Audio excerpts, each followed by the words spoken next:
What is school for? Feel free to call me slow, but I spent 16 years going to school, and I still don't know. When I finished, I didn't know how to do my own taxes, purchase a home, or apply for a loan. I didn't know a thing about investments, building credit, or getting a job. I graduated at the top of my class, and what did I have? This fancy diploma to sit at home with my mom. But luckily, they did teach me some important skills like factoring trinomials and how mitochondria is the powerhouse of the cell.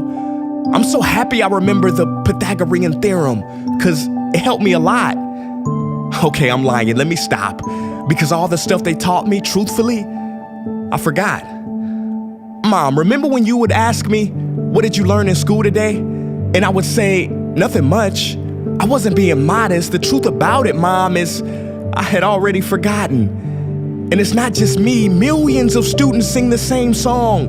How many of you guys avoid eye contact with the teacher to try not to get caught upon? Afraid to raise your hand for fear of being wrong, which proves that school isn't an environment for learning or building up the intellect. It's just a game you play for grades and how many A's you can collect. But I guess what do you expect when the most commonly asked question in class is this gonna be on the test? Is this gonna be on the test? See, if school put learning instead of testing and memorizing as the top standard, then the letter F would not stand for failure. It would stand for find another answer.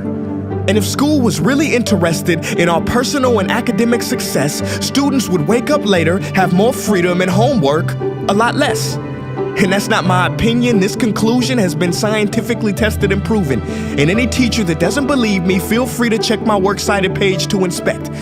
Oh, and I did it in MLA format because I know that's all you will accept.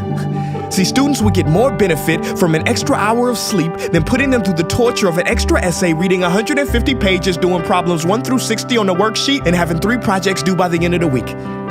Not only is it pointless pain, but it's also dim-witted, because we get so much work, but they don't teach the time management skills to deal with it. See, in school, we are controlled by bells.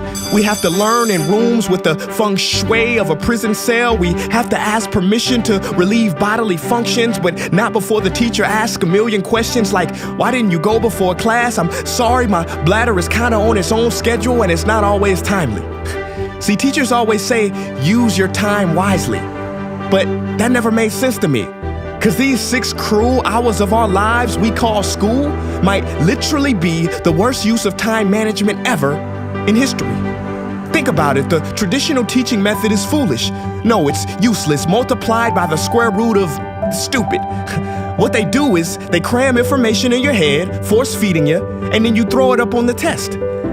That's not education, that's bulimia. And the more bulimic you are, the better you will do on their assessments. So it's no wonder why so many students graduate mentally and emotionally anorexic. See, school teaches you how to memorize dots. True education should teach you how to connect them. True education teaches you how to catch a fish. School teaches you, yeah, you caught the fish, but you didn't show your work, so it doesn't count. Throw it back. I'm just asking, what is school for? It's not education, that's just not true. If you still think that, you might be sniffing glue. See, the word education comes from the Latin root educe, meaning bring out, i.e. bring the gifts out of a person and make them viable. But school doesn't bring out much, it just stuffs more facts inside of you. Now some of that stuff is justifiable. We need reading, writing, and some arithmetic, that's fair. But are you telling me metamorphic and igneous rocks are more important than self-care? If suicide is the 3rd leading cause of death of ages 10 to 24, and Harvard studies suggest the biggest predictor for success is self-control and emotional health, then why the heck aren't we taught how to handle stress, bullies, or rejection? How about anxiety or depression? You know, skills we need for our entire lives. Bro, I don't even know how to cook. I'm honestly surprised I'm still alive. But hey, at least I can name all the battles that happened in the Civil War. Seriously, what is school for? Some say you need it to be successful, and that's something we do not doubt. But do you own a MacBook or iPhone? Did you know they both were created by a dropout?